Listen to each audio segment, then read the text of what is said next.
Before we begin this morning, I want to congratulate the committee's own Susanna Siegel on reaching 12 years of Senate service, one of the big milestones that we celebrate here in the Congress. Her career in the Senate began in the office of Senator James Exon of Nebraska, and after some years away, she decided to come back to the Senate and join the Finance Committee staff. Without the efforts of Susanna and our entire group of clerks, the committee really would grind to a halt. So on behalf of myself and Senator Crapo, the bipartisan alignment of the United States Senate Committee on Finance is just here to give a congratulations to Susanna, thank her on behalf of the entire committee, and Senator Crapo and I have a tradition of trying to make sure that people get adequate recognition. So there's Susanna. Okay, great. On behalf of both of us, thank you. All right. Great.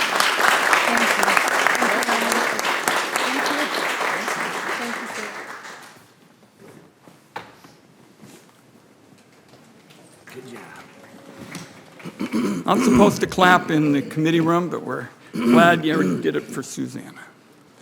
So, on the subject of today's hearing, the Finance Committee has broad jurisdiction over international trade, a keen interest in fighting for strong environmental protections, and a commitment to level the playing field for our ranchers, our farmers, and our workers. Today's hearing is focused on a multinational meat producer turning a blind eye as parts of its supply chain burn down the Amazon, push the world to climate catastrophe, and undercut our American ranchers who play by the international trade rules. This issue has been the focus of a 2-year investigation by the committee. I'd wager that most Americans understand that deforestation in the Amazon is a recipe for environmental disaster. When you burn the Amazon, you burn the lungs of the earth. Huge portions of the Amazon have been clear-cut and burned to create ranch land. The Brazilian government, foreign governments, including ours, and international groups working on anti-corruption and environmental protection have tried to stop it.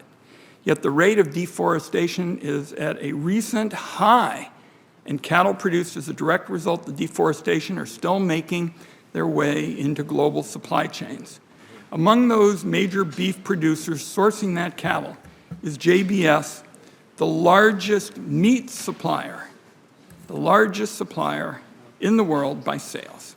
Going back years, JBS has made promises it would clean up its act when it came to deforestation. Most recently, it said it would eliminate cattle involved in deforestation from supply chains by 2025. The reality is JBS is nowhere near meeting this commitment. Not even JBS's direct suppliers are totally clean. But the bigger scheme is the cattle ranching shell game that goes on throughout JBS's supply chain. It's what's known as cattle laundering. Here's how it works. While the JBS looks the other way, ranchers take cattle born and raised on illegally deforested land and ships them to ranches with a clean record. Suddenly, those cattle are no longer considered the product of illegal deforestation. On buying and processing that cattle, JBS can claim that they're upholding the commitments to protect the Amazon. That beef, folks, might even wind up on a 4th of July picnic table somewhere here in the United States. This process also allows JBS to do some greenwashing when it comes to their reputation, and they can hide their role in the burning of the Amazon this way. American ranchers are forced to compete in a rigged game against a corporate giant. Get that, our ranchers. We're going to hear from Senator Tester, for example, who's all about farmers and ranchers all the time.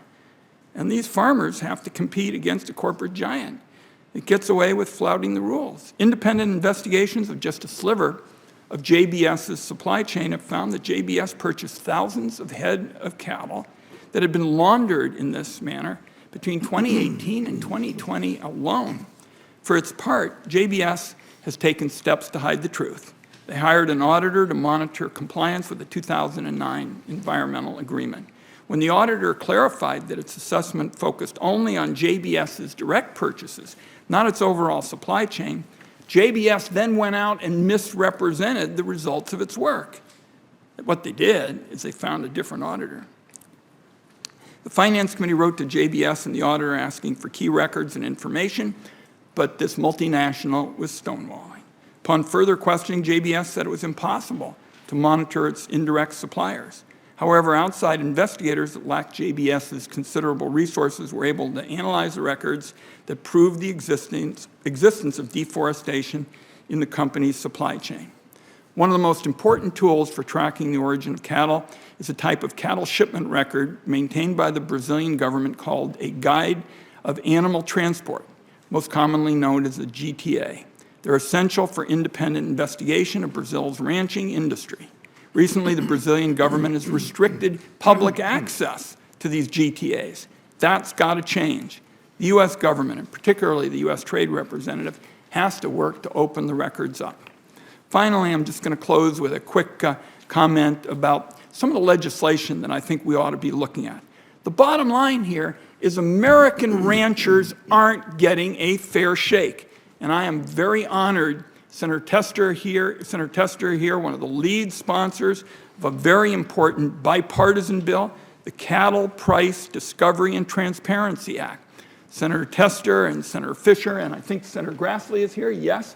We've been working on this now for a significant length of time to get a fair shake because the big guys, the big providers are pushing around the small guys. And what we've tried to do on this bipartisan basis, Senator Grassley here, Senator Fisher, Senator Tester, and myself, is to come up with a piece of legislation that's bipartisan. See the young people here. We're getting the Democrats and Republicans together to help the ranchers. And we ought to level the playing field, and it would bring some much-needed transparency and accountability to the cattle market. Beyond that, I'm very interested in working with my colleague, Senator Crapo, the ranking member, and he and I have worked together on so many things over the years. I think, frankly, we've got to modernize and improve the customs system.